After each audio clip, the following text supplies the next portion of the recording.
কেমন আছেন সবাই? আশা করি সবাই অনেক বেশি ভালো আছেন। ইদানিং আমার অনেক বেশি ঘোরাঘুরি করা হচ্ছে। সেদিন ঘুরতে ঘুরতে চলে গেলাম টাঙ্গাইলের ধনবাড়ি উপজেলার নবাব মঞ্জিল বা নবাব প্যালেসে।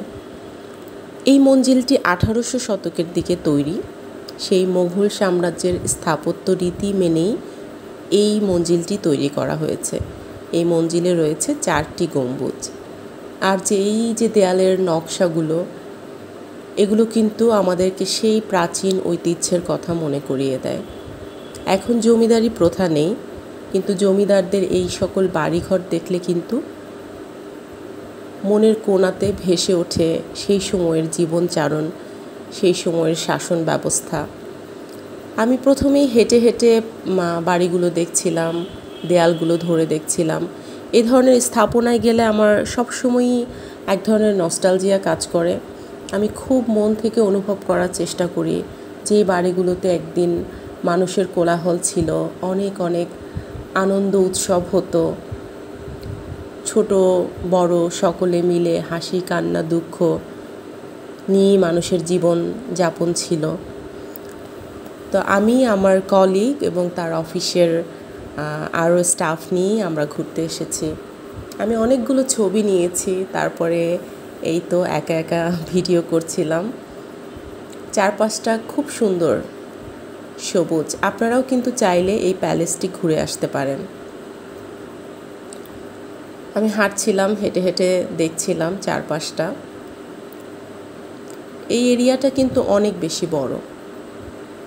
এরপরে আমরা ভেতরের দিকে চলে আসলাম এবং এখানে অনেকগুলো আম গাছ আছে এবং আম গাছগুলো বেশ প্রকাণ্ড, একদম ডালপালা মেলে। এগুলো যে কত বর্ষিয়ান আমি ঠিক জানি না। এখানে বসার ব্যবস্থা আছে। এখানে সবাই 100 টাকা টিকিট কেটে ঢোকে। হাঁটতে হাঁটতে দেখছিলাম চারপাশটা, অনেক রকম ফুলের গাছ আছে। এটা হচ্ছে ভেতরের দিকে আরেকটা বাড়ি, নকশা করা। কি চমৎকার, তাই না? এখনও নষ্ট হয়নি, এখনও সেই সৌন্দর্য নিয়ে আছে। এই জায়গাটাও আমি ঘুরে ঘুরে দেখছিলাম, এখানে বসে কিছু ছবিও নিলাম। এখানে আসলে যদি কেউ পরিবার নিয়ে আসে, বিকালে একটু বসতে চায়, খুব ভালো লাগবে, কারণ কোলাহল নেই, একদম একদম গাছগাছালি দিয়ে ঘেরা। কি সুন্দর, তাই না? আমার তো বেশ ভালো লাগছিল। এই জমিদার বাড়িটির কথা আমি এর আগে অনেকবার শুনেছি, এখন যাওয়ার সৌভাগ্য হলো। এরপরে আমি অন্য আরেকটা দিকে চলে এসেছি। এখানকার এই নীল রঙটা আমার খুব ভালো লাগলো। আমার ড্রেসের কালারের সাথেও কেমন যেন ম্যাচ হয়ে গেল।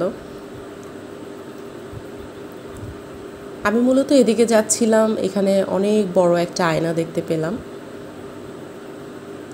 আয়নাটা দেখার পরে এখানে দাঁড়িয়েও আমি কিছু ছবি তুললাম, তারপর আপন মনে হাঁটছিলাম, দেখছিলাম।